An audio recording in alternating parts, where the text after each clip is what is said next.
It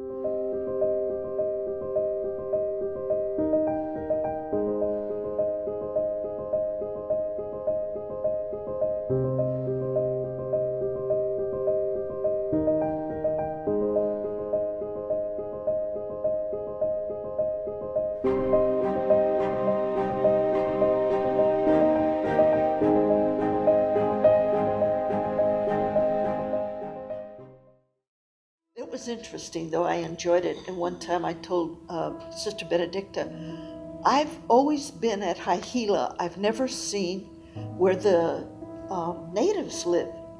So she fixed it up with John, one of our houseboys. So we walked through the bush for about 45 minutes. Someone met us there in canoes. We went up in canoes for about 45 minutes, and we got to their what do you call it? Villages. Village, thank you.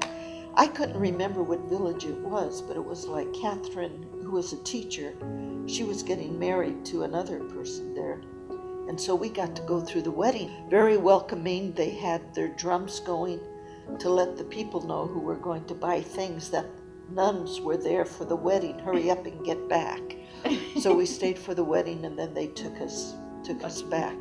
While I was teaching science, the education director came in and saw me teaching science. Then he said to me, this was Father Mallison. Oh. He said, do you think you could go and teach in the seminary, the science and seminary? I said, you mean the next station? Science? He said, yes, twice a week. You go and teach science. I said, oh, that means I use my Honda to get there. And the trouble is, on the roads, ruts. Yes. The only thing that I could ride was the middle of the grass lane. This is your motorcycle? My motorcycle. And then the trouble was, I can't see a rock or a pebble in those tall grasses. So when I hit a rock, I go flying. My motorcycle go flying. And then I got here in class, and then the young men look at me and said, "Sister, you fell again." And my white habit is dirty, muddy, full of dirt. I said, "Well, how did you guess?" But I used to take care of the generator at night, getting it started. Well, we couldn't get it started. Sister Amart was with me. And so she lifts up this little cap, and all the oil comes on me, on my white tab and everything.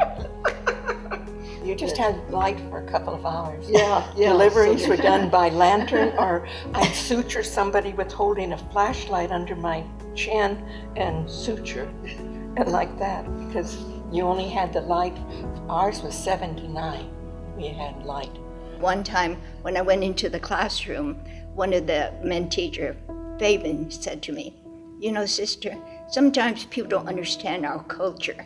For instance, he said, "You know how the wives and the mothers, they carry these big loads of wood?"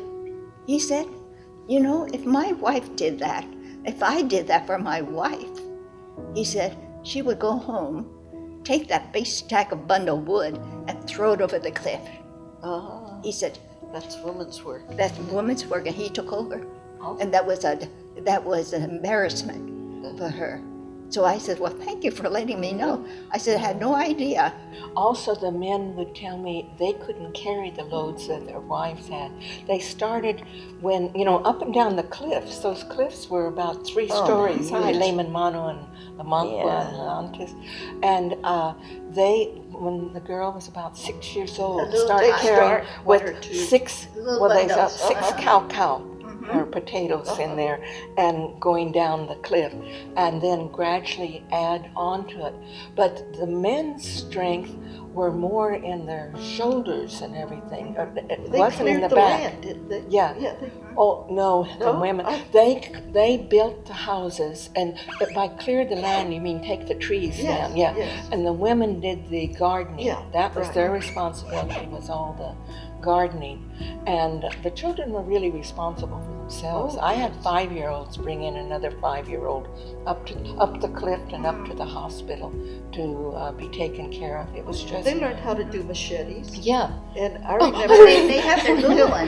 They carry the little one with a little bundle on their back. On their back, here's the baby Following the holding mother. this 16-inch knife Yeah. and knocked at the blade, 16-inch blade, and I thought, if he goes down, it'd just be the mother, just and they'd just be walking along.